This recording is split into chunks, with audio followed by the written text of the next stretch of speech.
Big John here in Alaska. We're back to work.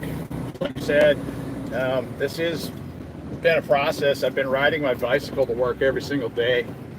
It was the first day that it rained, and thankfully I was able to get to the bike shop the other day and get fenders for my bike. So I got to work. I was soaking wet, but I got to work and my butt crack wasn't completely soaked, so I'm not sitting in a truck miserable, completely soaking wet. But I got a really nice 2017 Western Star. That's the truck I'm driving right now. It's just a regular dump truck. It's got an automatic push button automatic transmission in it. All the switches work. I got power windows on both sides. I found out yesterday, because it was super sunny, that the air conditioner worked in here. So I was like, ooh, pretty cool. But here just a little bit ago, my last employer thought it was necessary to send me a message today. And I haven't been working for this guy since last week sometime, when I left him. I was like, he never called me, nothing. It's just been a crap show ever since, with that guy. And I'm just going to let him go and forget completely about him, because I don't know if they know what they're doing. It's not hard to keep a truck driver happy. It's not hard to communicate. My job now requires a lot more responsibility than what I had. And I'm just like happy as a bird, because people talk to me. We communicate, we figure stuff out. I work with a really tight-knit group of people. Hey there, Lisa. I appreciate seeing you there. But yeah, we're just getting back to work, getting life back to normal, hopefully within the next couple of weeks. But this last company sent me a message today saying that they're terminating their employment. I haven't been working there since last week, so okay, they're terminating their employment. I don't know why they sent me that message.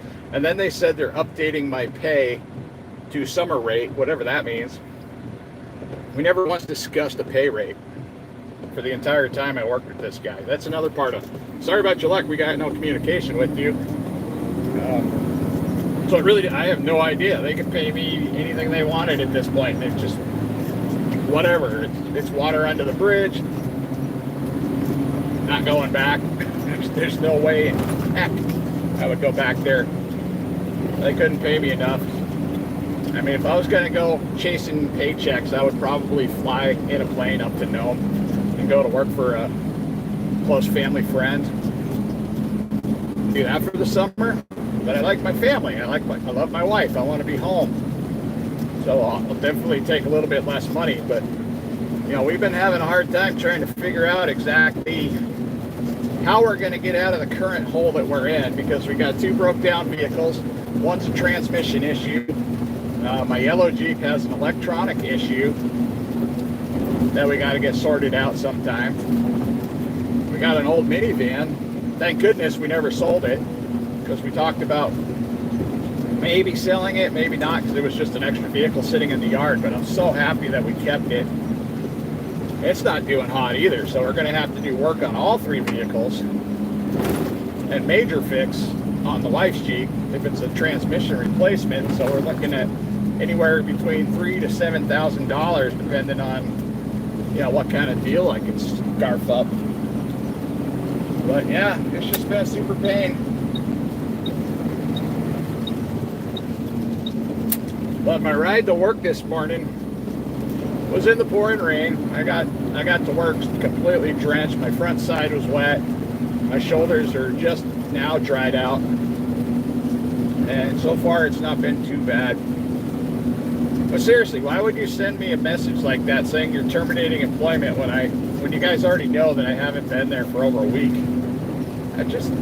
That really makes me wonder. It's like, who came up with that, and why did you tell them to send me that if it wasn't the boss himself?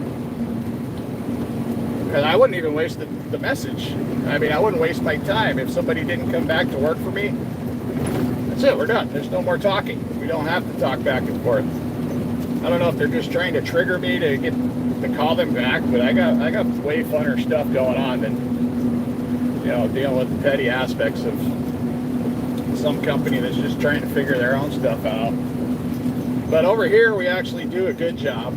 We're not tearing up our equipment. We're not throwing dirt at the truck. I mean, I was tired, just sitting in the truck running around these little gravel pads that they had set up for us, because they got these backhoes that are sitting up on a hill and they grab the dirt, but then they were dropping the dirt straight into our bed. They weren't laying it in there nice and gentle, like we do over here, because we care about our trucks. They're expensive, they're pretty, they actually work. We don't have to worry about 20 different drivers hopping in our truck and trashing the cab. This cab's clean. I don't have a bunch of garbage in here. I take my stuff out at the end of the night, and that's how it should be.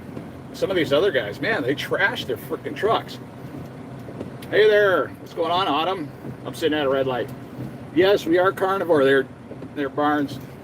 Man, I actually ran into a really nice vegan lady yesterday, and we had a little bit of talk about, because she was curious. We talked about my weight loss and stuff. The one thing we had in common is we both like to ride bicycles, and that's kind of what got the conversation started. But man, she was a nice lady, and she also shares my opinion. She hates the back and forth about how carnivores hate vegans, how vegans hate carnivore, like it's a freaking epic battle. And I'm just like, I don't care about all that. She doesn't either. So that made the conversation fun. And of course, we asked each other why we like our specific diet. She actually has a medical issue with actual proteins, meats, and stuff like that. So she has to be on a plant-based diet. I don't know the science behind it all, but that's how she was explaining it. So I was like, I think it's great as long as it's working for you. And I explained my situation with the carnivore diet, because I tend to overeat. I can overeat a lot of meats, a lot of fats, and I don't balloon up. I don't gain weight. But if I go back to eating, meats and then vegetables and then overly processed food, my weight's going to go through the roof again. But since even when I'm stressed out, my weight's not climbing. I got on the scale this morning, and again, just like last weekend's video, my weight loss update for last Saturday was at 308. My weight was identical, and I've been riding my bicycle to work for the last 3 days. So I'm getting exercise. I'm trying to work on my legs. I'm trying to get my fitness back, because I really do want to go out for like really, really long bike rides again. And I'm looking at, if I keep doing this all the way up until the end of summer, if I ride my bicycle to work every single day, hopefully I can drop, at least 15 to 30 pounds by the end of summer if I'm lucky. So, I mean, my ultimate goal weight would be right around 235. But, I feel great. I feel great right now. I feel like I'm 30 years old and I just turned 50 this year. I'm able to get out and go hiking, go on bike rides. When I come home, I'm mentally stable and actually able to take care of my family and my kids' emergency situations. So that's all pretty good too. Hey, thank you there, Lisa. Oh yeah, hey Lisa, I haven't seen you in a while. I hope you're doing well. I know we all have weird situations there, but yeah, we're just working. And the one thing I like about this particular truck is with the automatic, and I've never liked automatic dump trucks or any type of automatic truck, is that I don't have to use this hand. This hand is free. I can do whatever I want. I grab my water bottle, drink it, and just drive if I gotta go. And have you ever noticed that you never get a red light when you want one? If you gotta situate something in your truck or something fell over, or even your car, and you're just trying to figure out stuff in your own vehicle, you never get a red light that sits you there. But like right now, here I got one. Weird.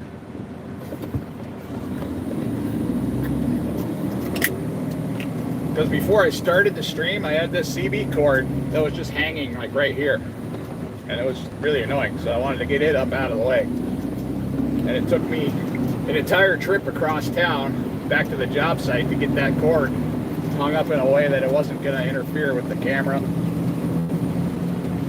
But I debated the other day if I was going to do a live stream while at work, and I drive around like this anyhow, and I talk just like this with the camera on or camera off, doesn't matter. I'm just talking to myself. There's nobody else in here. I can listen to the radio, but even when the radio's playing, I tend to, a lot of truck drivers like we create our own lyrics. We've heard all the songs 1,000 times. So when you're driving across the country or doing stuff and you're listening to songs, you just tend to make up your own song lyrics as you're going down the road. And it's kind of fun. But yeah, I'm enjoying this now.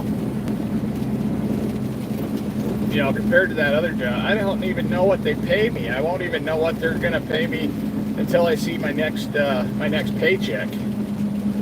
Because I was told it was supposed to be Davis-Bacon. And when I got hired on over there, they sold me under the idea that I could go sign up for the union and then, you know, get union benefits and obtain union hours. And then when push came to shove and I was doing the shoving, I said, hey, I don't want to keep working here unless I sign up with the union. I was told flat out, no, you cannot. I don't want you to go sign up for the union. And that kind of made me, you know, question things because I was the only non-union guy that was there. And his reasoning was because he only gets six opportunities to hire, you know, a guy from outside the union and get them into the union. But he said that these guys tend to leave them. And I didn't really think about it too much at that point. But, you know, after a lot of thought about like, hey, you know, why are these guys coming into you, getting signed up with the union and then leaving? Doesn't that sound like a problem with the employer? You know, because I don't quit companies. I have never quit a company because typically the company's not the issue. My management is usually the issue. And that was what led me to quit, you know, this last job, was because it was just so messed up. I couldn't get communication about anything. And according to him, it's not a big deal. I don't need to be communicated with. Just show up and do stuff. It's like, okay, well, I can make people a lot of money if I just have a little bit of insight. And we don't like making messes. We like nice, clean job sites. We don't like dragging stuff in the street. And that was another problem I had over there, was they like to make messes. They bring in all this clean material and then they make a mess on top of it. And I was just like in awe. I was like, why are you doing this? Why are you making a mess? And then because they have to come back and scrape all that out and replace it. It's like, why not just be gentle with loading instead of just throwing stuff at people? I got a pedestrian in my way. I got to turn in here. It's one of the famous Alaskan homeless people walking around. He's got some really nice rain gear. All right. Now we got traffic. I'm in a neighborhood right now, and just getting backed up in here. This is a nice simple job site today. You just back in and just dump your load and go away and go get another one, come back.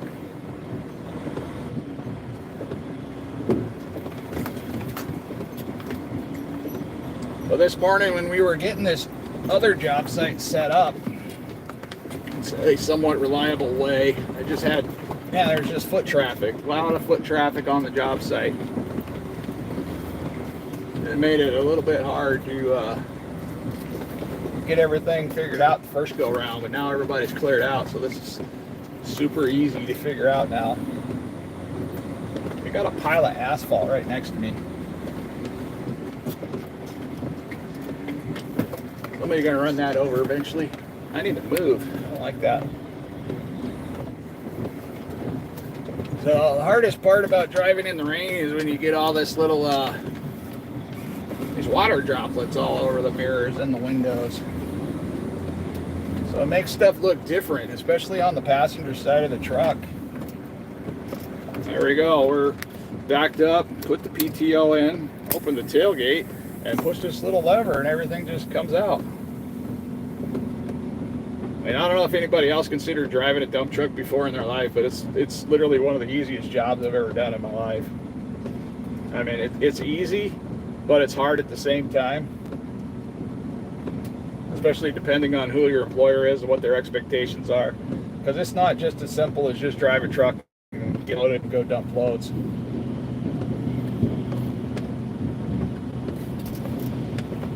But at the end of the day, I still have, stuff to do, even when my truck is technically shut down. I got to pre-trip it. I got to make sure it's fueled. This truck here is one of these ridiculous, one of those DEF units, and I hate the DEF, by the way. It's absolutely the most ridiculous thing.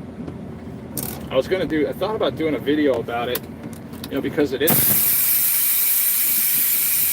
probably pretty loud. That is me shutting the tailgate. As the clamp comes down, it's just the air pushing the tailgate latch shut. But yeah, we put this stupid fluid for the exhaust system, and it smells like cow piss. They say it's not cow piss, but it smells like cow piss. I believe it's cow piss. So we put this expensive fluid in there. It comes in a little plastic jug. So we have a plastic jug, a cardboard box, and when this thing runs pretty close to low, it takes 3 of those containers. They're like 1 gallon containers, or maybe 1.5 gallons, to fill the DEF system. And it's a really expensive, complex system, and it's supposed to help save the environment, make the exhaust super clean. And the overall, from my understanding, because I was in the meetings many years ago when they first started it, and I actually got kicked out of that meeting because I had a comment about it, because we were all curious, okay, what does this do, and why is this so beneficial? Because at that time we had all the older trucks that didn't have this exhaust system baloney, because now we have this heat exchanger, combustion chamber, which is similar to a catalytic converter, which gets super freaking hot, by the way. And in the earlier versions of the system, especially in sleeper trucks, I burned my feet, when I got out of the bunk, because it would start regenning when I was sleeping. And then when I got up, I actually burned my feet by standing up on the floor. I got 3rd-degree burns on my feet. I was one of those unlucky people. That sucked. I was pretty annoyed there. But the whole concept of it is you're taking soot, you're overheating the soot, and you're turning it into ash. So now it's not soot anymore. Okay, whatever, because the soot was so bad. I mean, you wash it off.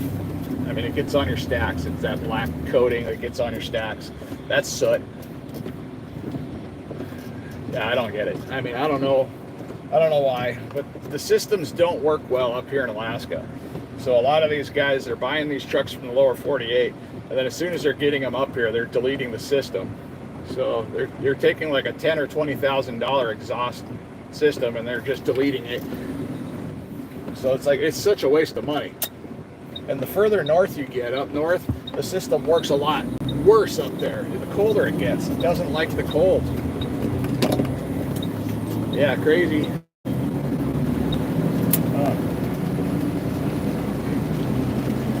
don't know. But I've never really liked the Western Star before, until this truck here. I really enjoy this truck. It just drives itself. Because a lot of dump trucks, they bob and weave in the road. You got to do a lot of steering and pay attention. This thing it doesn't even tip slightly when you go around corners. It just stays straight up and down and drives around the corner. I mean, that's fantastic.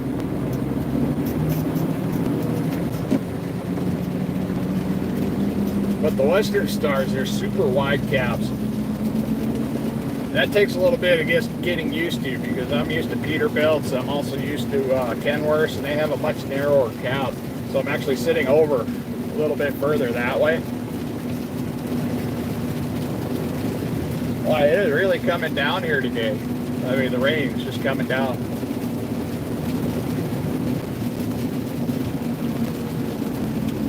I think this guy wants to get in front of me. No, he's just running his blinker. I don't know why the camera keeps doing that. It kept doing one or the other.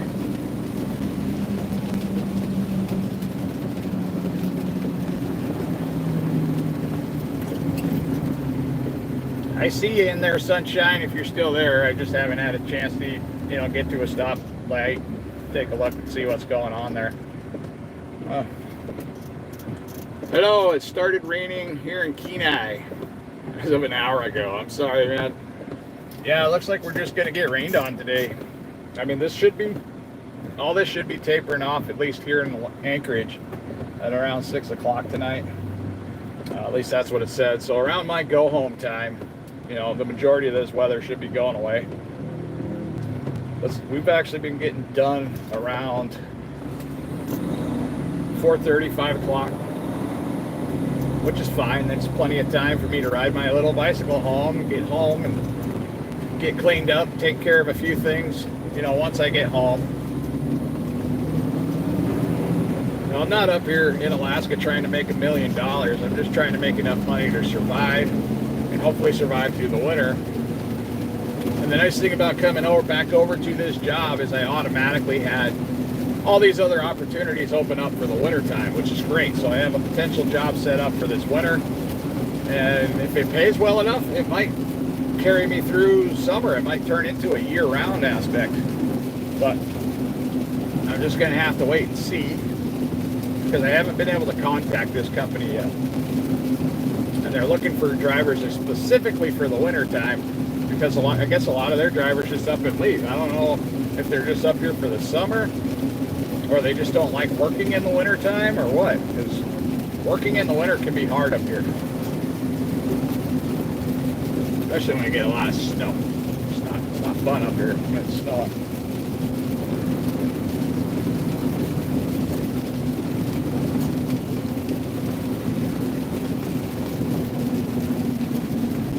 So I watched a homeless guy walk past me, and you know, since I started riding my bike again, I pay more attention to other people with bicycles now, because I'm like checking them out, trying to see what their gear is, or what they have on their bike that might be cool, or something I might want to do to my bike.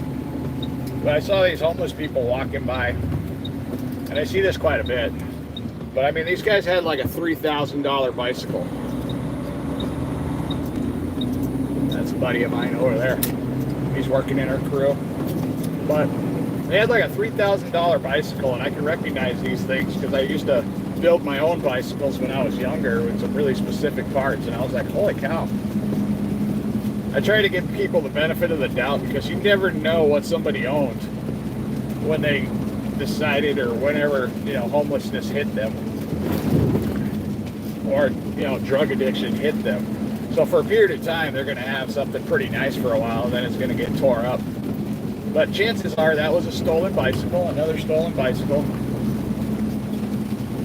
And we see them all the time, but what they do is they steal a bicycle, and then they run to the parts place, and then they spray paint it, or they bring it to a literal bike shop, which is in the woods. Like, we have a few of them around town here, and I guess they're just allowed to be there now because they've been there for so long. But they take these bikes to the bike shop, and sometimes those people will pay them cash, you know, for the bike. You know, not much. They'll pay them enough cash so they can go buy food, or go buy drugs, or, you know, maybe some clothing or something like that, just a little bit, you know, for every bike that comes in. Then they'll disassemble the entire bike to the point where it's unrecognizable, and they'll use all the parts on multiple other bikes. Yeah, it's crazy. It's almost like a business in the woods. I didn't know about this until last year, when people started really talking about it on the like stolen bike page. It's a problem. You know, bike theft is a huge problem up here. You know, especially since the pandemic happened and everybody was homeless and rent went up, and people just can't afford the inflation that's going on right now. I make a pretty good wage, and I'm still trying to do the numbers in the back of my mind, like, man, will an election fix all this mess? You know, can an election fix all this mess? And what are people going to think if the next presidential election in November, like, really starts to fix this mess? You know, because everything went up. You know, we were told inflation, a lot of this inflation was going to be temporary. It's not temporary. I don't see it as being temporary at all. What I see is that it's just going to keep going up. You know, even if situations start to change, the economy starts to get better, I don't see the pay rates going to drop. You know, if inflation drops, do you think the pay rates are going to drop? No. So we're stuck in this current situation with having to force employers to raise their rates because we can't afford to live or survive. because if they didn't raise their rates at these jobs that I'm doing right now, I would have had to found a different job. But yeah, they've raised the pay rate for this particular job anywhere from $10 to $15. And that's non-union wages. And I don't know what the union's done if they've raised their rates, but everybody else raised their rates, so I would assume that the union would have raised their rates a little bit. But I don't know. I've never been able to successfully obtain a job in the union. Apparently it's just not meant to be, or it's not in my stars, which is whatever. I just have a hard time going down to a union hall, getting signed up, as just a regular union guy with all this experience and getting stuck in these crappy jobs. I'm beyond that. I'm 50. I don't want to do stuff like that. If I go into a place of employment, I want to be doing stuff that I know how to do.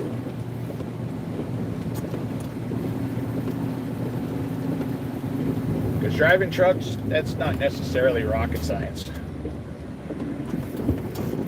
But hopefully this company that sent me that text message today, they actually decide to pay me this week, because if they don't, I'm going to be in a different world of hurt.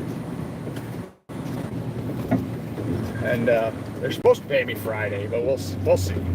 They've never not paid me, which is the nice thing. I mean, they don't have to like me. They just pay me my final paycheck, and I'll piss off in a corner somewhere. I'll fluff off and go somewhere else, because whatever. We got stuff to do. And it's obviously not going to be working out with them.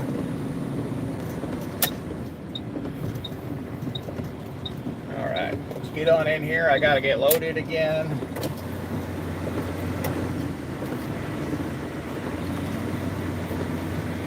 Yeah, they put a candlestick up so I know where the big giant hole is.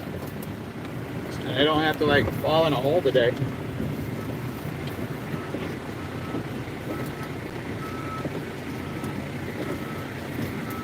My son moved up here from Missouri.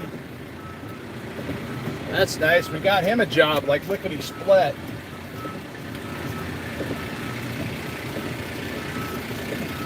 Right.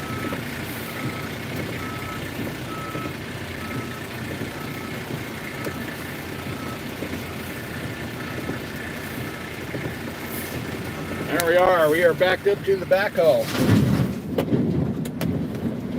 Now I gotta write down what time it is. I should be able to do this right here. There we go. So it's 9:03 in the morning here in Anchorage, Alaska. So I basically just write down what I'm loading and where I'm taking it, what time I'm loading. Then we sit here and I wait for instructions from the loader operator. Oh, hey there, Sunshine, I see you still here. Sarah, my uncle has a turtle named... Oh my goodness. I bet your uncle has a turtle named that. This morning, it's funny you say turtle, because I had my backpack on and I was getting my bike out of the shed, and it was getting in the way of everything. Normally I set it down on the picnic table, but it was raining, so I just kept it on my back. But I was having turtle problems. I was getting stuck in the door in between my bike. Yeah, I felt like a turtle, so I think that's funny. Yeah. Oh. But yeah, the nice thing about having a good network of people up here in Alaska is it doesn't matter if you have a problem, unless you really, really screw up one job. I mean, that's one thing we don't try to do up here is burn bridges. And I didn't really want to burn a bridge with this last employer either. I tried everything not to, but I think it was kind of inevitable. And since I only worked for them for a week, and all of my other employers that I currently work for right now, they all know what I was doing, because we all talk. We're like family. So it just makes it, they're like, whatever, don't mess with that crowd. We just leave them over there. They can play in their corner. So yeah, I come back to work for us, and it just seamless. Took a weekend off. We had a good time. We went down to the beach here, just right off the cliff here in Anchorage. We enjoyed some of those little stick structures on the beach because it was kind of windy down there. And I got inside one of these little forts. It's like a stick fort you would build in high school. but it was made out of driftwood. That was super fun. You know, the kids got to play on the beach. We got to walk down the beach a little bit. And we found some containers down the beach a little further that had a bunch of stuff in it. And my kid's like, wow, look at these containers. And so I walked down there. It was about a quarter mile to get to these containers. And I'm looking through the containers at what's in it. And I'm like, these containers fell off a boat. Like they weren't like, I'm trying to think of how to call it. But, so they were like storage containers. Just waiting on a truck to get in the job and out of my way, and then I can get going here. There we go. But they were full of stuff that I would have had packed on a boat. So if they were out in the inlet and they hit some rough waters, sometimes stuff falls off of these boats. Big boats, small boats, doesn't matter. Stuff falls off and then it washes up on the beach. But there was like a couple bicycle locks in there that looked good, but the keys were missing. I was kind of wanting the bicycle locks, but they had no keys. We found some candles. We took those home. But the rest of the stuff looked like, you know, basic food items and some toiletries. All this stuff got wet. There was a can of pepper spray in there. And just a few other odds and ends, you know, that you might have in a storage container that you would have on a boat. And we were so far down the cliff that I was like, nobody was going to walk down the trail with these things. It's too far to want to walk that far. There was no reason to do that. So that was the only conclusion I could come up with, is this stuff just washed up on the shore.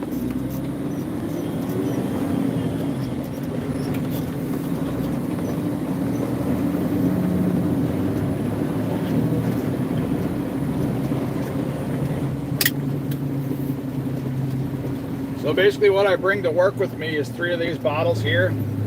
Lately it hasn't been super hot, so I've only been drinking about 2 of these. And then I have a whole backpack. It's just full of stuff for just in case moments, but I carry some chewing gum. You know, 'cause sometimes you just need to chew on something. That's really about it. I don't carry any snacks anymore. If I do carry any snacks, they're gonna be chomps. And I usually eat like maybe 2 or 3 of those in a work day if I have those available. But yeah, we don't have the funds to even go out and buy any right now until our paycheck comes. And somebody sent us some money on Venmo. And it's been a while, but Venmo tied up the money, and it's still tied up. It's still just sitting there. It's like, really? So I got like $200 sitting on a Venmo account, and I can't even touch it. And all I need to do is buy like basic meats for the diet that I'm doing. Since I'm doing the carnivore diet on a budget, I eat mainly hamburger meat. And the last time I went to Costco, they didn't have my favorite hamburger meat. So I've been using like 70-30 hamburger meat because it's got a higher fat content. But it works. I just don't like it that much. I like the 80-20. I like the way it makes me feel. I like the way it cooks up too. Trying to make burgers out of 70-30 really stinks. It's not fun. Look out! Here we go.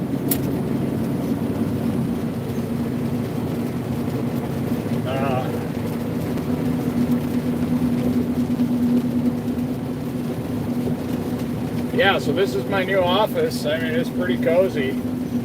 I got a lot of room. Everything works. There's no stress here. We all know what the hell we're doing because we're highly qualified for our jobs and we communicate. Yeah, I didn't like the stress level of the previous job. I thought it was just like, really, why? Why is it like this? It just seems like, wow, it's a lot. Why are you treating your equipment so poorly? Like, you might do the maintenance, but holy cow, you're just beating the crap out of it. It's like those trucks those loaders and those, backhoes and everything else, that stuff's got to last you through the entire season. If you're just beating it up, not paying attention to what the operators are doing, it's just like, I don't have time for that. Once in a while, some minor things might get damaged. Somebody might bump into a board or something and break it off the truck, but we can replace that. I already got some new sideboards. Got them ordered up for this truck here because they get old after a while. They don't last forever. They only last 2 or 3 seasons. Sometimes the loader bucket hits the sideboards and breaks them, so we got to have some on hand. I don't want to listen to that. Clink, clink, clink, clink. Turtle problems, Oh, hey, the turtle problems are real in the wintertime. Yeah, if you're a guy and you go outside and you got to pee, yeah, your little fella turns into an acorn pretty quick. Kind of resembles a turtle head. Kind of hard to get them out. But yeah, it's too cold. You chew gum all the time?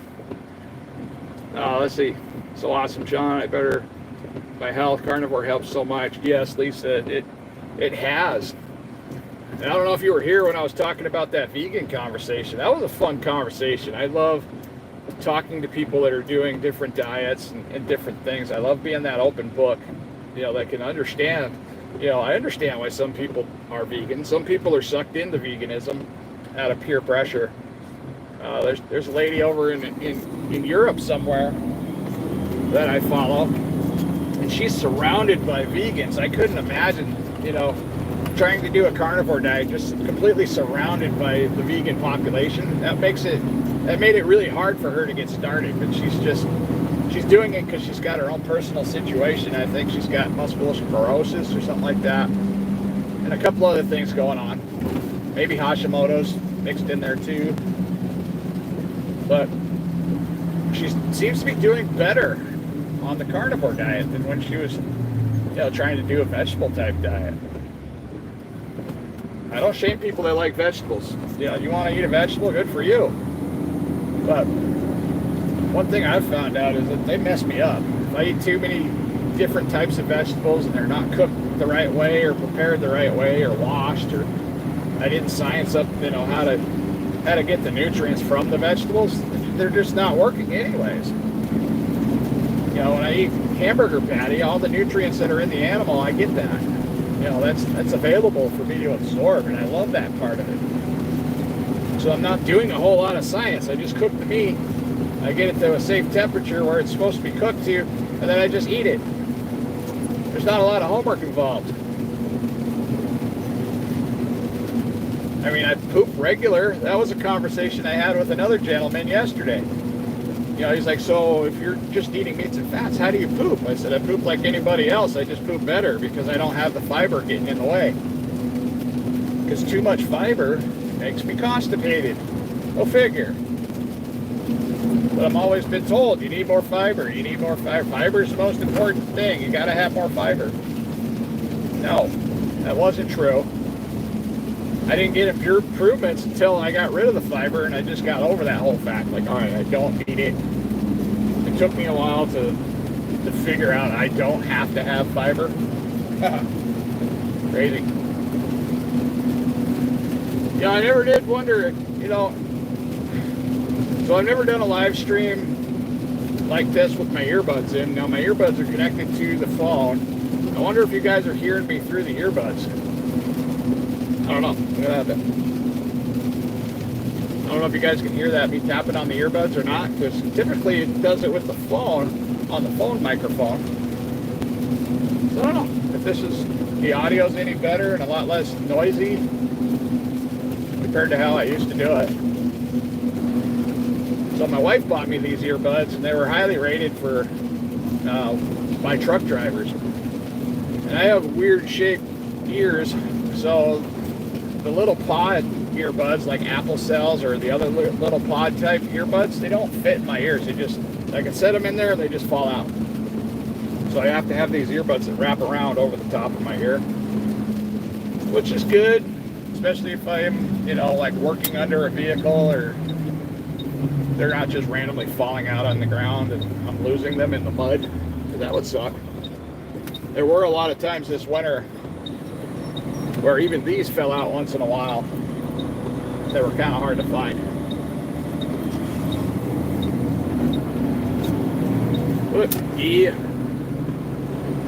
fiber is BS. I believe so. I mean, it's if somebody needs it, fine, it's there. You know, we know about fiber now, but is it necessary? I don't think it's like necessary for survival. It's definitely not necessary to poop healthy. You know, I've learned that out just from what I figured that out just by what I'm doing. You know, because I was worried. You know, I hear these rumors about, oh yeah, all that poop's gonna rot in your colon. It's just gonna sit there and stink, and it's not gonna come out because there's no fiber to help it out. That was the exact opposite of what I experienced. So since I got rid of the fiber, I poop regular every day. First thing in the morning, I get up, I drink my coffee. You know, that's when I go. I'm not having diarrhea anymore because I'm not eating all the crappy foods. So yeah, it's just. Now I had somebody else the other day. They asked me about, you know, the carnivore diet. They told me they had like joint issues in their knee. They have a hard time driving trucks and operating equipment because they have joint issues in the knees. And I was inclined to, you know, talk about, you know, the connective tissue that we get, you know, from eating red meats and stuff like that. That should help. Should help his joint issues. It helped all of mine because I had joint issues everywhere. You know, I thought I was going to be handicapped or crippled because of all the joint issues I had, and those are all gone. So yeah, I think the you know, if you want to get collagen and stuff like that, people take supplements for this stuff all the time.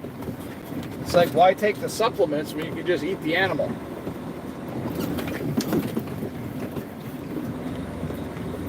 All right, let's see here.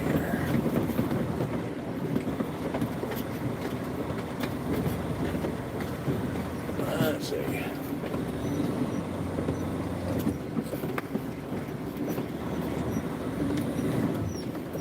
Get backed up in here.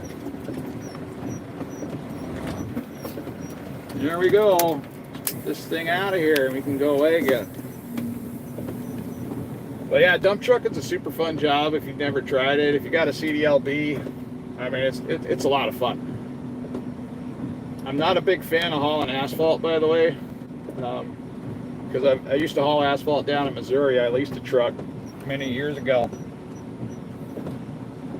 Some people love it. I'm not a big fan of it. I don't like getting my clothes ruined or all oily.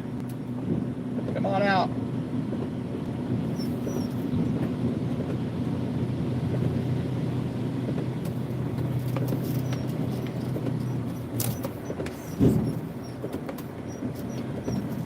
The one little tiny issue that I have with this truck is the PTO.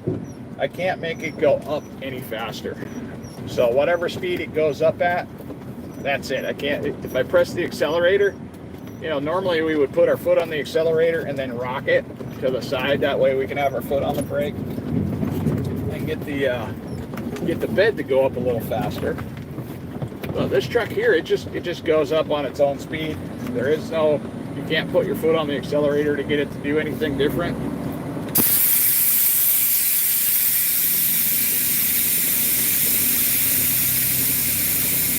Which is fine as long as it goes up and down. That's really all that matters. I just feel like I should have a little bit more control over it going up, because sometimes loads are heavy and it requires a little bit more horsepower to get the load up.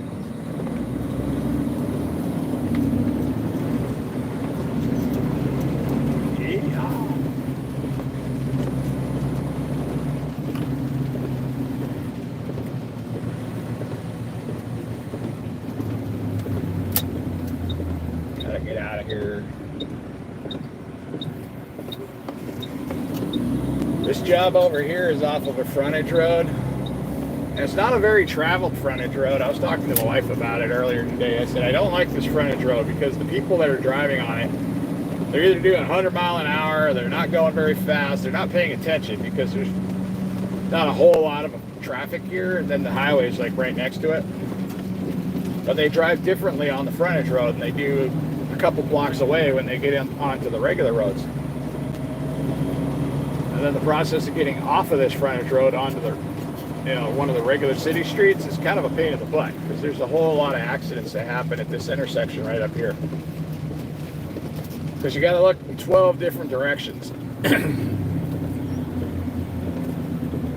You got 2 turn lanes out here. You got 4 lanes of traffic you got to cross. Then you got a street coming at you from the other direction where people turn and cause a problem.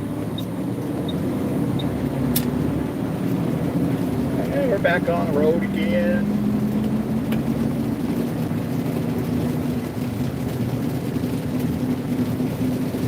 Yeah, it's an automatic. It's got an Allison transmission in it. It's just the push button right here on the dash. It works. I mean, it works better than some of the previous automatics that I've test drove. Now, back when they started with a lot of these different automatic transmissions they have today, I was down south and I worked for a trucking company. I believe they were out of Kansas City. It could have been Kansas City, Kansas, or Kansas City, Missouri. There's actually 2 sides of Kansas City. But it was a company called Gainey. And we were, as drivers, we were the test pilots for a lot of these new transmissions. So we'd come in, we'd get a truck assigned to us for a little while, and it would have I had like 5 or 6 different automatic transmissions when I worked for them. One was push button like this. Another one had a console right down here in between the seats with a stick. Another one had a console there with push buttons. Then I had a goofy one that had it was like a weird shaped paddle. Kind of like you would see in a Formula 1 race car, but it had a couple adjustments on it too, where I could do manual shifting. That sucked. That thing was a piece of crap. And then they started bringing automatics up here to Alaska and wanting to try them out on the haul road. And that was a different story. That was hard when those first got up here. Because when you're climbing a hill, you want to be in the same gear. So you have to make sure you don't want to be in like full automatic when you're climbing an icy hill. Because if the transmission decides to downshift, these don't downshift smoothly. They lunge, they lurch. When you lurch on an icy hill, your tires tend to spin, and then you're stuck with a whole nother situation you're trying to figure out. So getting them programmed to shift at certain times was a little bit of a challenge. It wasn't impossible. They got them to work. But a lot of the drivers, when they start climbing hills, they use the push button on there, and it takes a little bit of talent, a little bit of skill. We don't just take trucks up the haul road just willy-nilly without a little bit of knowledge and practice, because I made plenty of mistakes when I ran up the haul road. I spun out on a lot of mountains. Sometimes there were spots where I shouldn't have spun out, but I did because of something that I did. Now, when I used to climb the mountains, I used to turn my fan on before, because these new fans in these trucks are really strong. So if I was climbing an icy mountain like Adigan Pass or climbing up 9 Mile, I would turn my engine fan on before I started climbing up the hill. Not only it wasn't even to keep the motor cool. Basically, what I was doing was I was setting myself up for a hard pull with a heavy load. So I had the engine fan on so that it wouldn't kick on halfway up the hill. Because the engine fans, when they kick on, they create a lot of back pressure on the motor, and then in return, the motor will create the tires to spin, and you'll be stuck, just sitting there for no reason. I mean, weird, huh? I mean, this is stuff that I never would have even thought of as a lower 48 truck driver. Because most lower 48 truck drivers, yeah, you guys can drive around in the wintertime, you can do pretty good, but you don't really know what it's like working at minus 20, minus 30, the ups and downs, because there's a lot of issues. There's a lot of things that happen that are completely different. Driving on snow and ice here in Alaska is way different than driving on snow and ice on the East Coast in New Hampshire or even in the Dakotas. Different temperatures, different type of snow requires different type of skill. And when I was in the lower 48, I was really well tuned up how to drive in the snow down there. And when I got to Alaska, it was an eye-opener. It was an eye-opener. You know, because I just thought I knew how to drive in the snow, and then until I got up here, and then I really learned, okay, this is different. I need to look at everything differently and understand things differently. Because we drive on some incredibly slick surfaces. No problem. Yeah, it's slippery. You're not going to stop if you need to stop. But that's not how we drive up here in Alaska. You know, when we're driving on snow and ice, we're driving at a speed where we assume we're not going to stop in the first place, or it's going to take us considerably longer to get stopped. Like when you're driving on the ice roads up north at Prudhoe Bay, it takes a really long time to get stopped. The max speed limit on the ice roads is 35 miles an hour. And when you're going 35 on glare ice, I mean, you can just turn the wheel back and forth and you get zero response. So you just kind of hold the wheel like nice and gentle, just kind of guide it. You don't stop when you want to stop. So you see where you want to stop, you get slowed way, way down, you know, before you get there.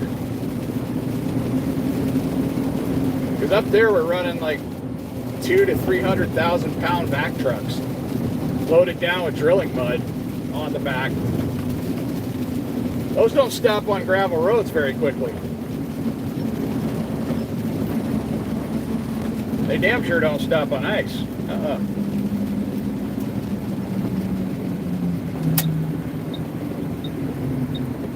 Oh, what in the world are you doing down there with that little funny looking stuff you got going on in there? Yorkshire, England. Hey, nice to meet you there. Leslie. My name is John. They call me Big John up here for many reasons. For one, I'm a big guy. I live in Alaska. So yeah, Big John. Called Big John on most of the job sites. That's how everybody knows me. Big John or Big Man. That's why my channel name is Big Man Alaska. You know, I live in Alaska. I do a lot of stuff. We are Aboriginal people of Turtle Island. Know the difference. Oh my goodness. Turtle Island. If that was a place, I would want to go visit it. Turtle Island. You know, you got me curious now. I'm probably going to go home later and like Google that up, see if Turtle Island's actually a place somewhere in the world. Who knows? Maybe I'll go there. Check it out.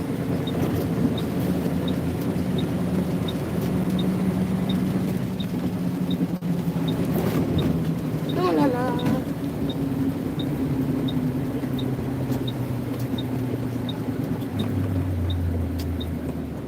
So, like I said, it's been raining up here today, and this truck has got a problem with the little flapper valve for the defroster.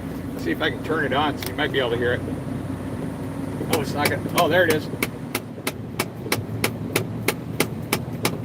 That's the little flapper valve, the blender door, where the defroster. I'm gonna have to take the dash apart and try to figure that out. I don't know why it's doing that.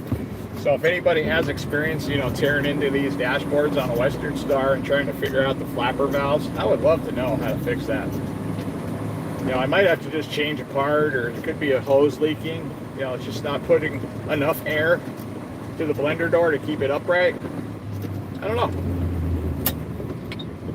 That's a whole nother story when I gotta start tearing into the dash just to fix the stupid flap, flap, flap, flap, flap, flap noise.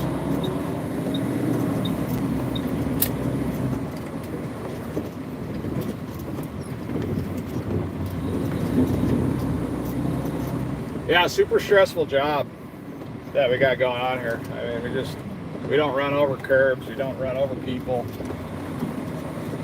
Yeah, this stuff really isn't rocket science, but you do need to know a few things. Especially when it comes to like, don't flip over your truck and don't damage your boss's tires, and yeah, take care of things. Now, one thing about these automatic transmissions is you have to come to a complete stop before you shift these things. If you don't, you will destroy this transmission.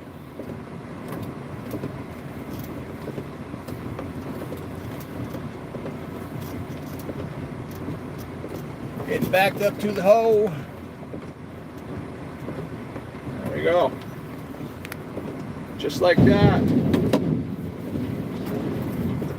Write down my load. Figure out what time of day it is. It's 9:30 here in Alaska, 9:30 in the morning. What my material is and where it's going. Oops. Fix some lousy handwriting from earlier when I got started. Yeah. Bill, I wasn't sure if you were the Bill guy. No, Bill Knott lives out in Willow. Me and him do talk. He was really nice guy. I mean, super nice guy. He's been in contact with me. He likes my wife's fishing channel, Real Alaskan Fishing. And yeah, he sends me emails. He sent my cats some treats there when we were really, really hard up on money. And he also sent us a cat tree. I did a video on putting that together, setting that up in my kitchen. I had no idea cat trees had so many parts and pieces to them. I was like, wow. And I've never set up an Amazon cat tree either, so it was kind of a fun video to do. And that video will hopefully stay relevant for a while. Gotta watch this loader operator, make sure I'm not like ready to launch out of here. So no neutral drops or burnout. No, you don't want to do that in these automatics. You will destroy this transmission. If you're still rolling forward, you shift this thing into reverse, it will die fast. And they're really well built, but they are not designed to shift when this truck is moving forward.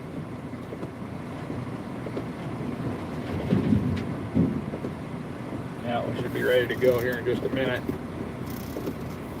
Turtle Island is a real island where they have been searching for gold, supposedly buried by the pirates. I thought that was a different island. I thought there was a History Channel documentary wrapped around that. I thought it was like Ghost Island or something. Maybe I'm wrong, but they dug down in all these different places and they had all this cribbing. And every time they went down, it collapsed on it and they flooded the chambers.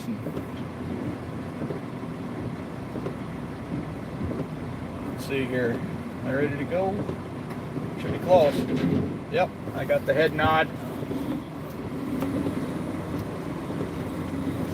I'm gonna try getting out of here using this exit this time. This truck turns so much better than the truck I usually drive this time of year. Like I can actually just turn out of these areas. Before I'd have to pull up, back up a little bit and make the turn. I might have to like back up twice to get out of this tight little spot. Now when I worked in the lower 48, my absolute favorite truck to drive down, I had two favorite trucks to drive in the lower 48. Kenworth was not one of them. Peterbilt, I love driving the long extended hood Peterbilts down south with a little bit longer frame because they just rode on the bumps really smooth. And the other truck I like to drive, now, believe it or not, it was a Volvo. Especially if I was getting into East Coast type deliveries, because the Volvo, they ride like a car, kind of like this truck here. This truck feels like a truck though. It's got a double frame. But the Volvos, they drove like a car. The dashboard was ergonomically set up similar to a car. So I mean, a person that just got out of their BMW could get into a Volvo big truck and pretty much figure out what everything does pretty quickly because of the way everything was configured. But like for the East Coast deliveries where it was super tight to back up and where long hood trucks would have an issue, the Volvos would just back in anywhere.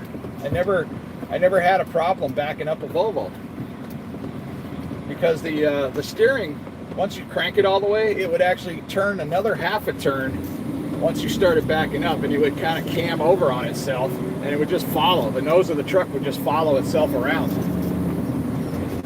So if you guys know what a yard goat is, it's just a short little white truck, looks kind of like a cab over, and it's just used for, site type work and backing in tight places. A Volvo would back up just like a yard goat in most situations. Because I had a couple places, I believe it was during fireworks season, where I had to make deliveries or pickups from these places that sold fireworks. And it had really super tight places in there. And I knew the guy running the yard goat. I went in there a lot.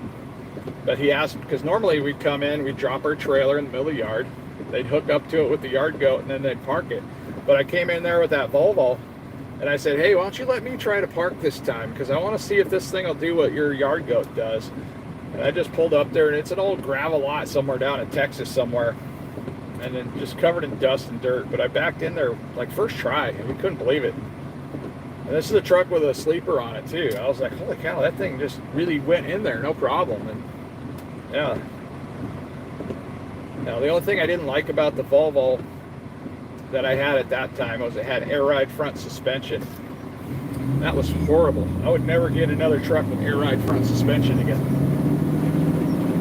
Because when you're driving in the Midwest, that thing just wants to weave. It just, the wind blows and the thing just takes off in one way or another. That was a mess. I just got covered. I just got covered in muddy water from this little Subaru. It's always a Subaru up here. So if you get a chip in your windshield or a rock flies up, yeah, it's usually a Subaru that kicks them up. It's the damnedest thing, a Subaru or a Prius. I don't know why we get so much damage. A little pebble getting blown off the top of a big truck. I don't think I've ever gotten a windshield damaged up here from a Jeep. Or a guy driving by with a Jeep with tires sticking out. It's always a Prius or a Subaru.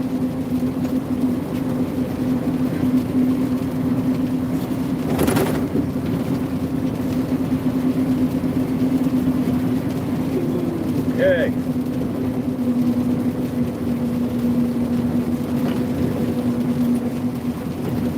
Oh, today's Wednesday, huh? All right. So if I'm lucky, I'll get a paycheck in a couple days. If I'm lucky. We'll probably tie it up for some weird reason. This vehicle in front of me, it's like it got over in a turn lane and then it's like they were supposed to be there. Huh.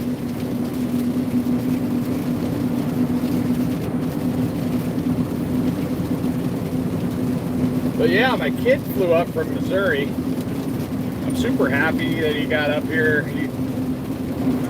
He had a job at like a Wingstop or something like that. I'm like, well, if you want to live here, you really can't work at Wingstop or work fast food if you want to live here, especially as a, early 20s adult. And I haven't seen him much since he was born. It was a whole complex situation with custody, and he grew up in Missouri with his mom, long story short. But now he's here. He's tired of the life down there in Missouri. Alaska's got a lot to offer him. And I've been trying to do my best to get him tuned up. When I say tuned up, it's no different than with a car. You buy a used car, you got to get it tuned up. You got to get it working right. And he's a young kid. He's learning the ropes. He's learning how we do stuff in Alaska, because it's a little different than other places. We network between one another. So if this truck here should break down, I have a network of people that have trucks or other job opportunities already lined up because of the people I know. So if I have an issue, if this truck just explodes and can't use it anymore for the season, yeah, I'll have a job within a couple days, or if not, the very next day.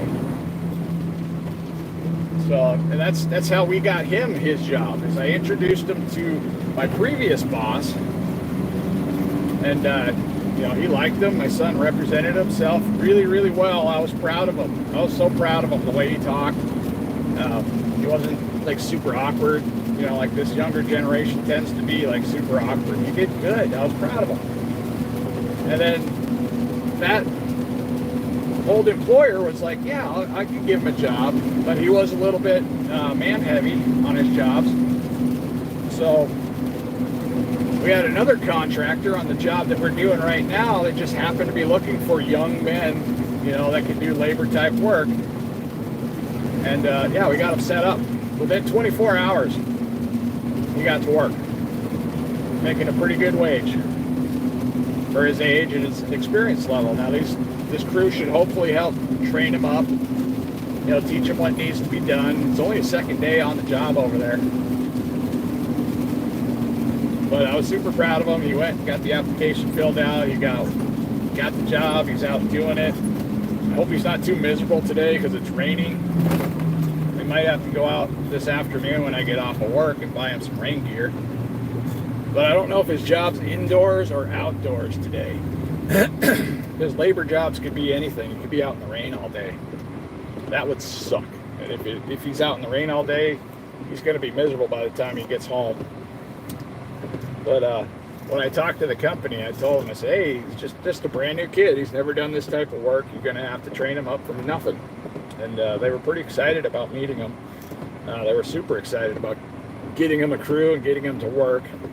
One of the issues is we don't have a vehicle to drive everywhere. So that company said, all right, well, we need help. We can come pick you up at your house, which is what they've been doing, and then they drive him to the job. So hopefully in time he can get enough money saved up so he can get a vehicle, get some reliable transportation, hopefully get a home soon. That way he's not, because we're all kind of living on top of one another in our little trailer home. I got 3 kids. It's me and my wife, and it's a small trailer home. So, but my couch is always free, and you can hang out on the couch. But we've been talking about moving up to Nome, and we might actually make that a reality within the next year or two, but it's going to take a lot of planning because we have a lot of stuff. We'd have to get rid of it all. We'd have to sell our home down here or have somebody responsible take it over, because I'm not just going to give it away.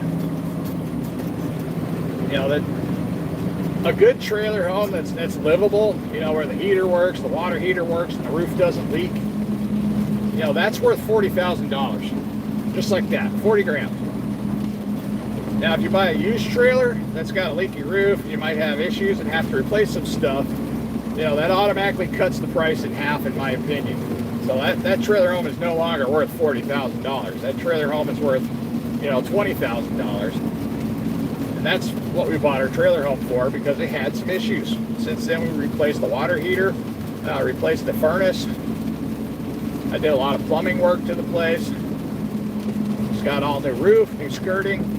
Because we found out a year later that the roof had leaks everywhere. It was miserable for the first winter.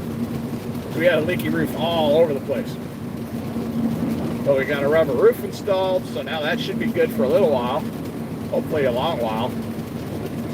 But still, you know, if it snows a lot, you got to get up there and you got to shovel the roof off. You can't just let everything pile up.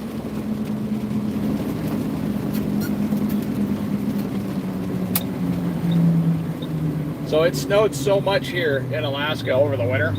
I think we had about 20 to 25 different either homes or businesses. I think it's a combination of them all that had roof failures this winter, because we had over 100 inches of snow over the winter time. And I'm going to try to get out of the snow haul stuff, because it just doesn't pay the bills. I mean, if I can get a good summer going where I can save up $20,000 or $30,000 before winter, that $20,000 or $30,000 would carry me through the winter time. And then if I was doing part-time snow haul, that would be okay. But I'm not in that situation. I probably won't be in that situation for the next few years. So I'm scouting out more full-time opportunities that'll carry me through the winter. And I don't have to do this whole, it's an emergency, I don't know how I'm going to buy groceries, I don't know how I'm going to feed my family type stuff. I don't like that. But no matter what, you know, God has always provided what we need. What in the world are you guys searching for over there? Drop your crack pipe in the dirt. They're over there, people over there in a puddle just looking around for something. I don't know what they're doing. You see all kinds of stuff now. Ever since fentanyl made its way up here, and you know, everybody just doing, it's like once a month. You can tell when the drugs get here, because you can just see the zombie guys walking around on the corner, and the ladies, like, they're levitating. They're doing that tweaker stuff, and it's like, wow. You know, so just by watching the appearance of people, you can kind of tell when the drugs are getting shipped up here. And it's about once a month they come in. It's almost like clockwork. Yep, Nobody coming. Back over here. Gotta dump this load and get on going. right. See? I'm still used to having a stick over here and other controls. So I was looking for stuff to touch that's not there. This is a different truck. A whole nother creature. Oh. You know, just because those little curbs are round doesn't mean they won't hurt your truck when you run over them. So you got to be really gentle. You can damage kingpins and stuff like that pretty easily. I'm going to try dumping in a spot a little bit different this time. Oh my goodness. The ground is not level here, so I got to put walkers in. There we go.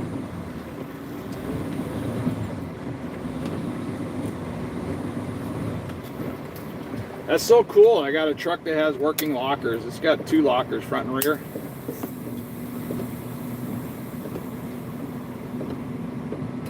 I would be stuck in a lot of places just because the ground is just a little off kilter. Okay, hit that button. That way when it's time to go forward, we're going forward. That's another thing too with these automatics is you got to make sure you're in the right gear when you're dumping a load. That you're either in neutral or you're in drive.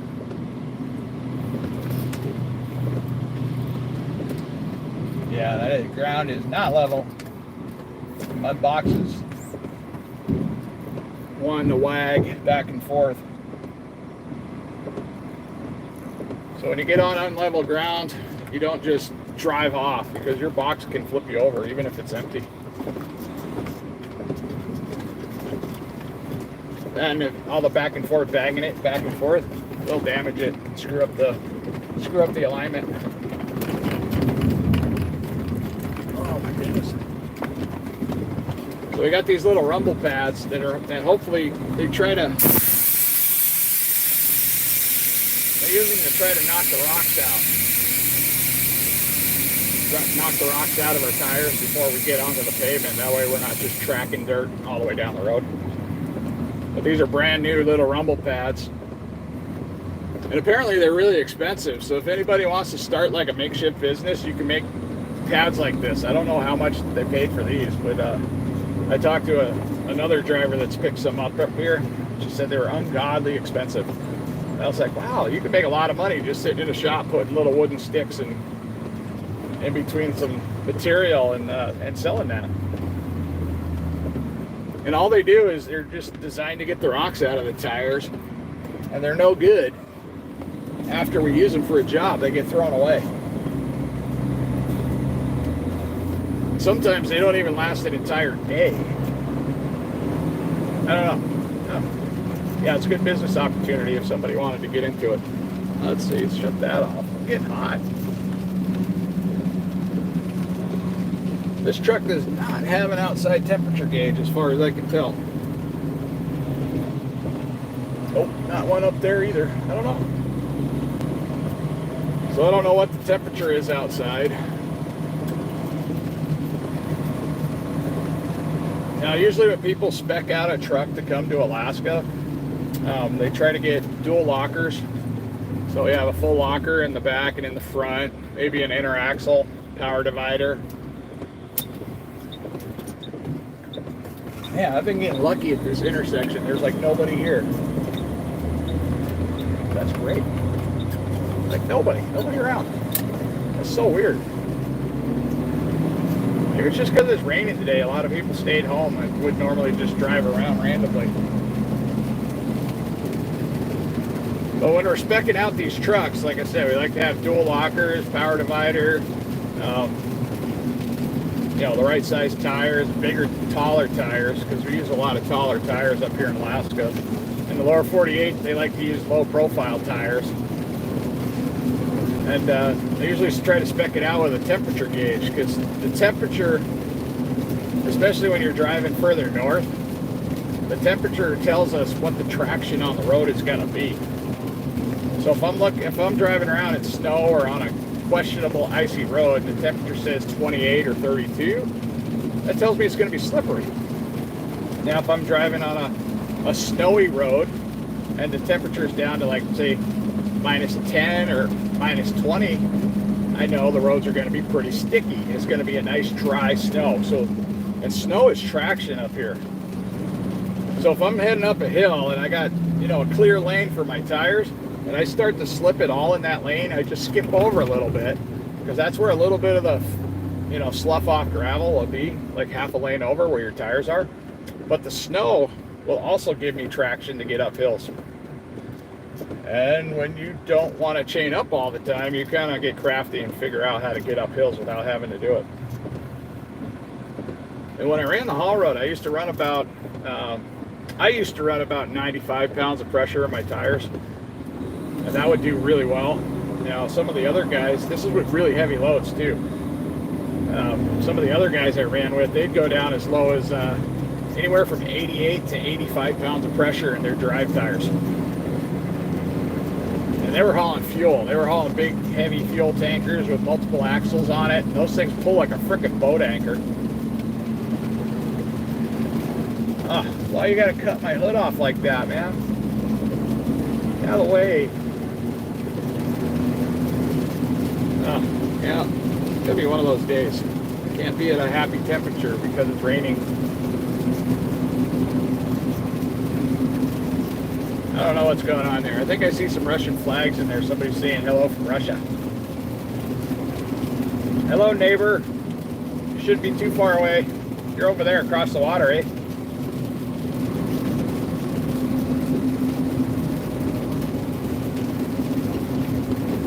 I got Russian friends here. I got Ukrainian friends here. They all get along. They all get along. Nobody fighting over here, regardless of what nonsense is going on over there.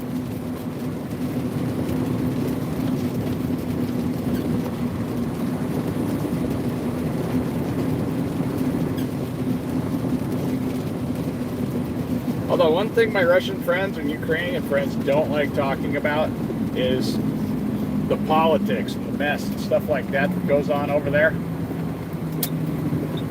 I don't blame them. I don't really like talking about the politics that's going on over here. I just know that we're getting screwed.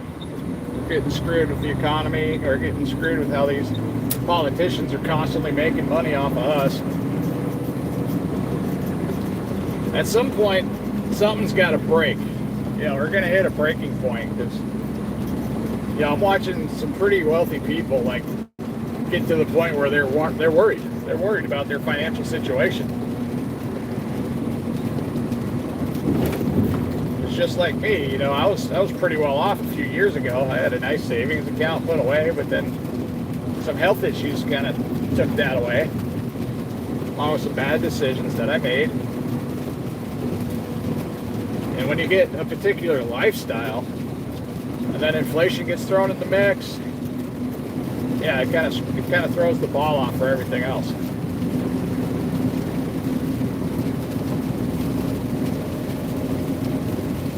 But what's driving me nuts now is I can make our premium wage, and I just watch it all kind of just disappear. You know, like I'm a teenager, just got out of high school and got their first job. I watch all that money just, it's like, where did it go? And I hear a lot of these teenagers that are trying to get out in the world and live on their own, and they're like, I can't do this. It's really hard. So, yeah, I don't know.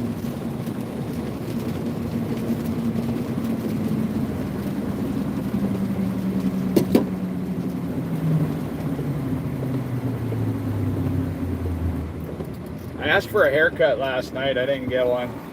I was hoping to get my hair cut. You know, I had my wife do it,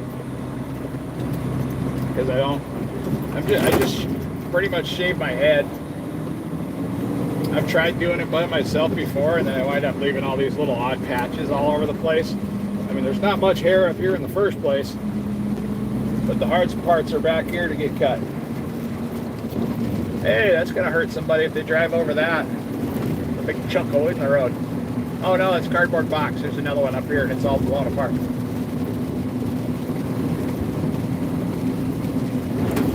Somebody's dropping cardboard in the road.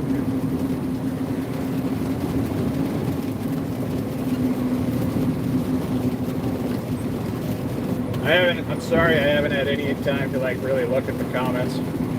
What's coming in here? Just driving around Anchorage, Alaska in the rain. So far today, everybody is driving pretty good. They're not acting like idiots. It was horrible up here. Like after the snow started going away, and we had some dry roads, people were going so fast. I mean, they were like so happy to see dry pavement, just drive really fast. They were like psycho crazy fast.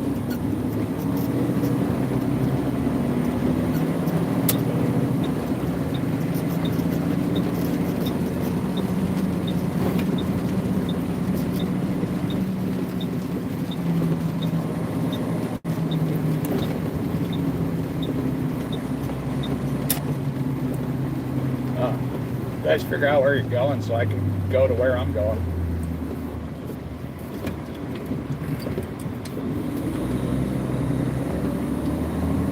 What times?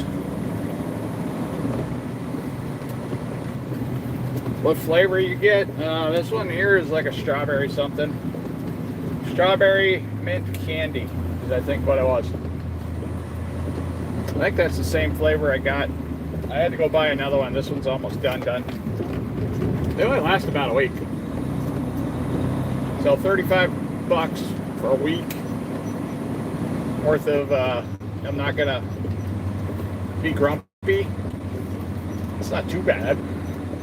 It's really hard to justify these things, especially when you're hard up on money. I don't like that. Something that bothers me about stuff like this. It's like, man, when you get broke and you're stressed out, you need like some sort of stress relief. I'm not going to turn to drugs. That's a losing situation. So I guess the latter is buy one of these for $35 and, you know, hope you can buy groceries, I guess. It's so hot.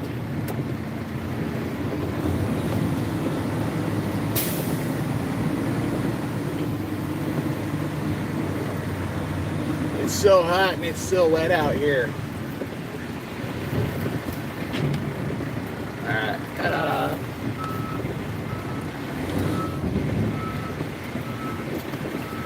Let's see, how far away is that candlestick?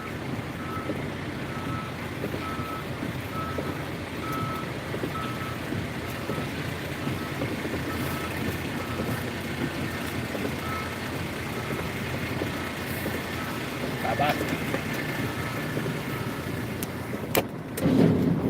Just like that, we're getting loaded again. Super simple. Let's see, it's 9:58 a.m. We're hauling poo-poo dirt. And it's going to somebody else's job. So something we like to do up here in Alaska too, especially in the, you know, trucking aspect, is we don't like to waste good material. So some of these contracts request that once we pull the material out, whatever the material is, that we put brand new fresh material in from the gravel pit, and that's allotted in the contract. But when we're digging a hole and we have good material here, sometimes we'll take it over to like maybe a housing development. It's the buddy system. So we work with each other. You know, say we're pulling a bunch of really good looking gravel out of here that could be reused. Yeah, we just truck it across town. That way we're not taking it to a landfill, and it's good material. It gets used again. And then other times we might have some different material that might be considered junk. It could be like peat. If somebody's doing landscaping as well, they can use that for a top layer to put their lawn in. Or they could just use it for fill in general. They could just use all that peat as long as there's not a bunch of garbage in there. They can just use that to fill in a hole. Although I wouldn't recommend using peat to fill in a hole because it's going to sink.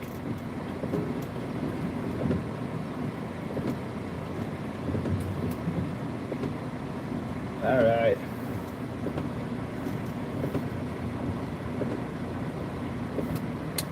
Oh, we're just driving around hauling our loads, man. H2 1T. Yeah, we're just hauling loads of dirt. Alright, we're off again.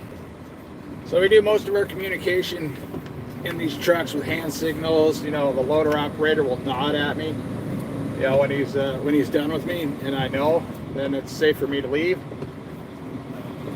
Now when he backs us up, he'll give us a basic hand signal. What in the world happened there? Oh, I must have hit a button. But when he backs us up, he'll just use a hand signal like this, and then we stop. And we know the timing of the person because we've worked with each other. So when he goes like this, as soon as his hand is up, that's when we're supposed to be stop. And these guys know approximately how long it takes us to respond to a hand signal. So once we start seeing the flow of the hand, you know, we're already getting our foot on the brake. And then by the time he's like that, that's where he wants us. It's right there. And if we got to make adjustments, he'll just point forward or, you know, wave us back a little bit. And then we'll use a pinching motion like here, come at me, easy. Or go forward, easy. But yeah, knowing simple little hand signals is super helpful. That last crew that I worked with, yeah, I don't know if they know anything about hand signals at all, because anything that they were doing was just confusing. Yeah, I was getting like crane hand signals, like boom up. This is boom up with crane. What does that even mean in a dump truck? I mean, if you want me to dump my load, just point a freaking finger and tell me to dump my load.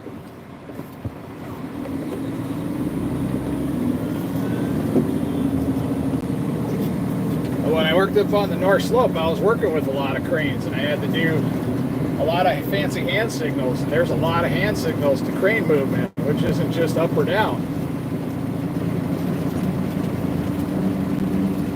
I can't remember them all, but I know some basic ones still. Wow, what's up over here? They got more crap in the road. Somebody lost part of their broom. Now the roads up here, even the paved ones, they are not smooth. You might get a little smooth patch for a little while. And then they're just bumps and they're holes and they're potholes. You know, for a while there, I thought we were going to be going to like Detroit type roads. And if anybody's driven through Detroit in their life, you know what I'm talking about. It's like driving on just potholes and cobblestones everywhere. This road's not too far from that. It's pretty bumpy.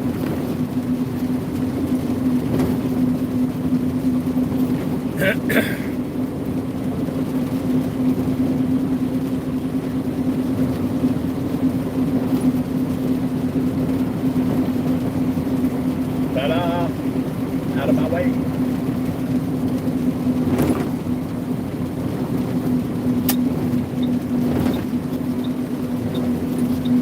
I better check my messages, see if anybody's been messaging me.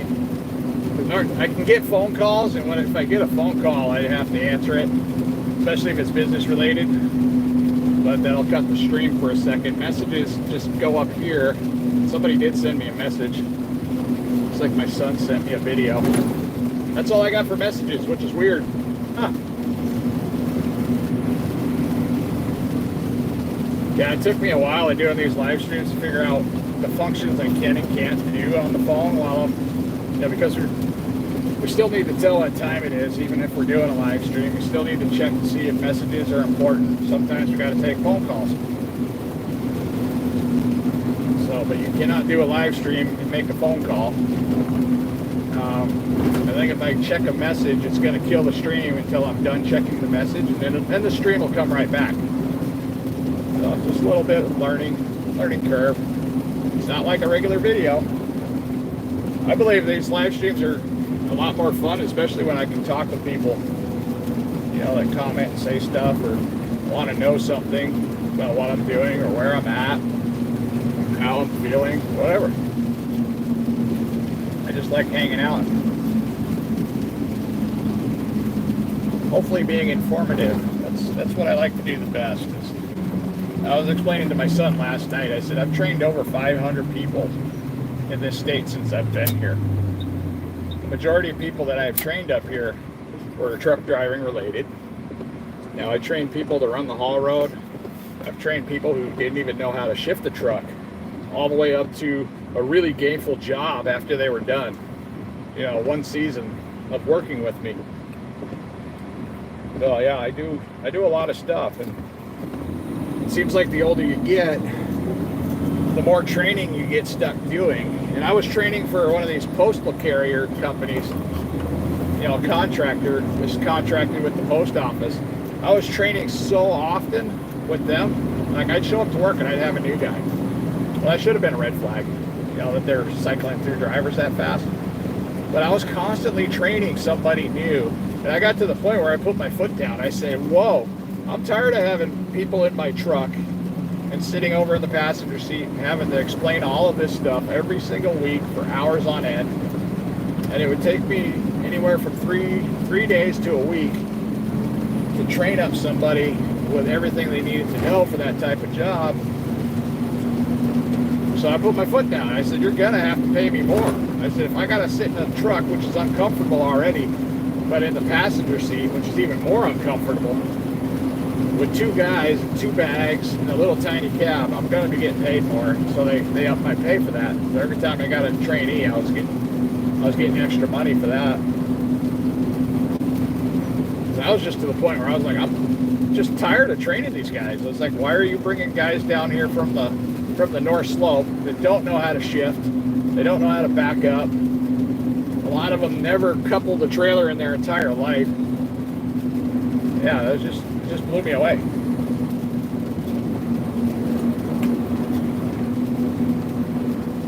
But I keep hearing rumors about truck driver shortage and stuff like that. I really don't believe we have a truck driver shortage.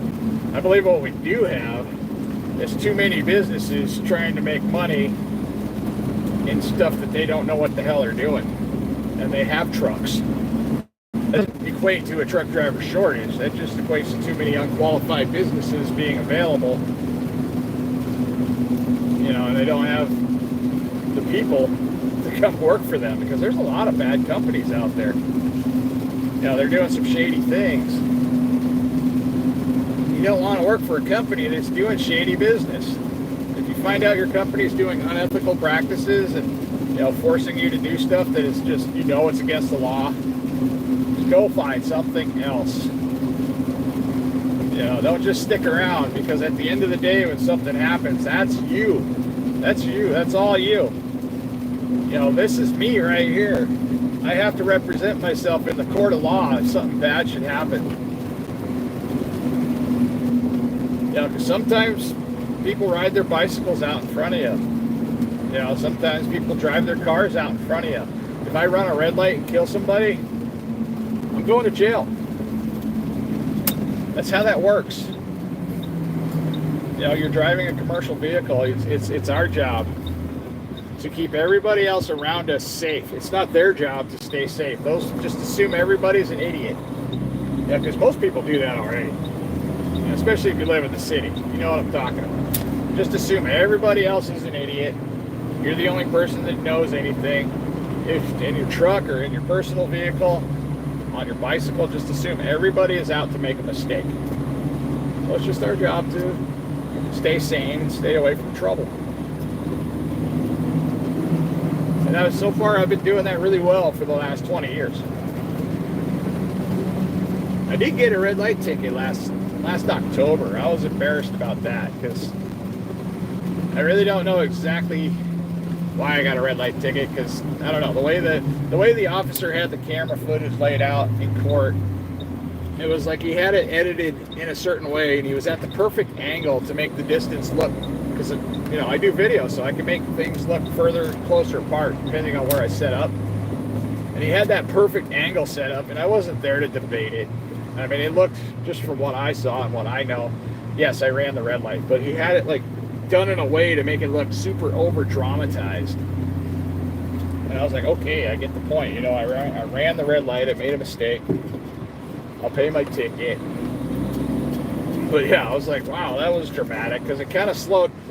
So he played the clip, and then it kind of slowed it down for a second. He paused it. Yeah, and then all of a sudden, a few seconds went by. It made it look like I was just not anywhere close for an extra length of time. I wasn't too happy about that, but I still firmly believe that, I ran that red light, which is, that's not something I do. normally. I did it that day. I don't know if I was looking in my mirrors or not, or what was going on. Something. It wasn't like I saw the light turn yellow and I was like, oh, let's hurry up and run this red light.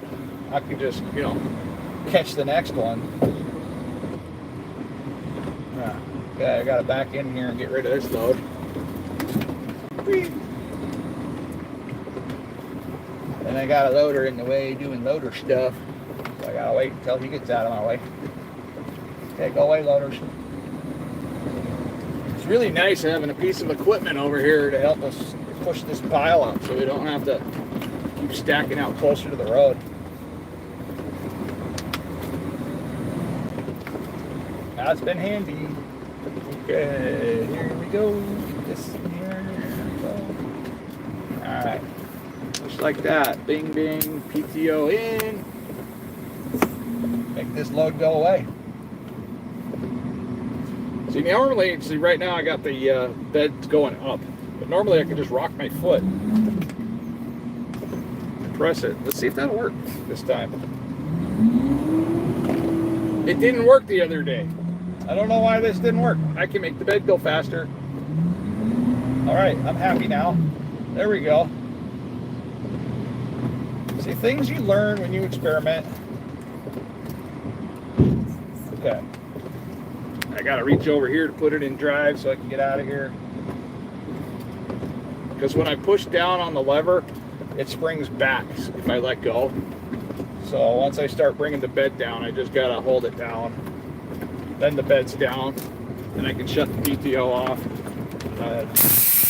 my tailgate. Oh my goodness. That bounced out over these little rumble pads.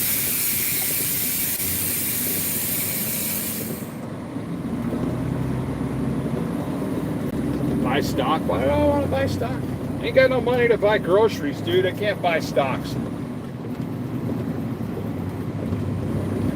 Yeah, before I got in this financial hiccup, with my health and everything, because I got really unhealthy there for a while. I was 435 pounds. Actually, a little bit over a year ago was when I started losing weight. I'm down to right around 300 pounds. I've been hovering right at 308. So down 126 pounds, I guess, whatever you want to call it. But yeah, and that took up most of my finances right there because my health wasn't great. I wasn't able to do a lot of jobs as well as I should have been able to do. And yeah, I know I'm a truck driver, and a lot of truck drivers are fat. But if you get fat, you get that fat, it's hard for you to do the basic truck driver jobs. It's not comfortable sitting in a big truck, even when you're skinny or healthier. It's really not comfortable sitting in a big truck when everything's swollen and you're morbidly obese. And you don't know how to stop putting food in your pie hole. That's a problem.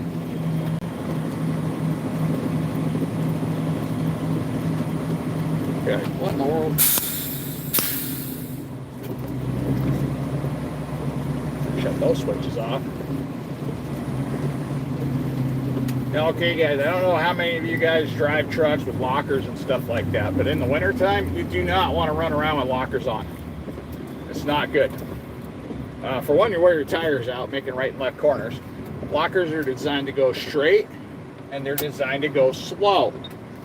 Just like tire chains. Tire chains are not meant to drive fast. There's a speed limit for tire chains and lockers. If you're going over 35 miles an hour, you do not require lockers. If you're going over 35 miles an hour, you do not need tire chains. If you're driving faster than 35, take them off. Don't even run at a hill. Because if you're climbing a hill with a truck anyways, you don't need to be running at a hill at 65 miles an hour with tire chains on. Those tire chains are going to get hot. They're going to break. And when they break, they're going to give you flat tires. They're going to rip off mud flaps. They're going to take out lights. They're going to take out your air chambers. They're going to rip air lines off. I've watched it all happen up here. These new breed that comes up here, they don't listen. They put tire chains on and they run as fast as they can. Like they don't have chains on because they're worried about slipping on a hill. Well, if you're chained up, just run up that hill at 35 miles an hour, be in the right gear, and you're going to climb most hills at between 35 and 20 miles an hour with these trucks, even with the heavy load on. I think the lowest speed that I've climbed most hills up here with the heavy load is anywhere between 10 to 15 miles an hour.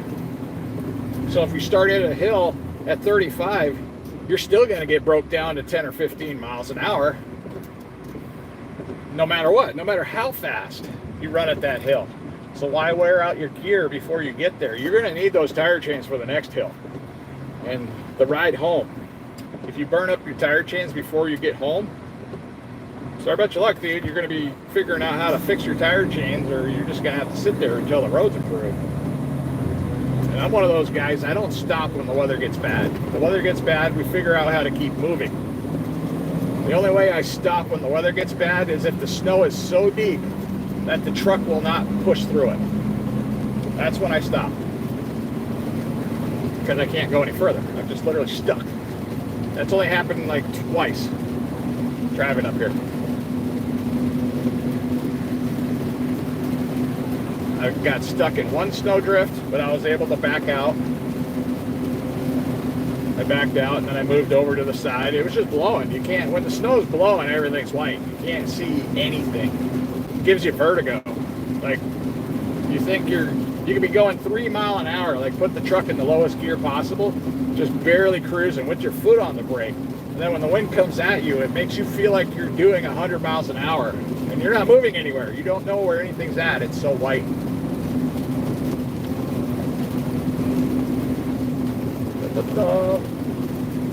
I get water. So this is pretty much my breakfast and lunch. Then when I get home, I'll eat some hamburgers if I got any left. Hopefully we got some.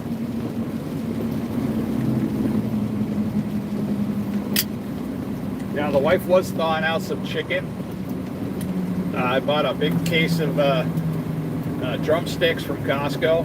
It was only like 89 cents a pound for drumsticks, which isn't a bad price. I mean, so we might be having those for dinner tonight too. But even on the carnivore diet, chicken does not digest well. I mean, it is meat, but there's not enough fat content in chicken. So I'm gonna have to like have some chicken and maybe some hamburger with that, or add some extra fat somehow with butter. Because yeah, it makes me feel bogged down really slow.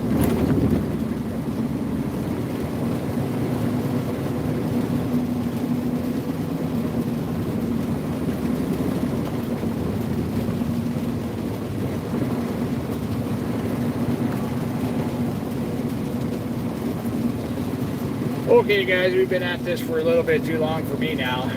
I gotta check some messages and stuff like that on the phone. So far nobody's called me. I was really surprised that nobody called me throughout this entire stream. And this is basically what I do, is I drive a dump truck up here in Alaska. A lot of my topics on my channel are the carnivore diet, how I'm losing weight, stuff we're doing in Alaska, Alaska related problems. If this is anything you guys are interested in, you know, please subscribe to the channel. If not, then I get it. You know, it's not for everybody. But yeah, I live here in Anchorage, Alaska. I live a very humble life.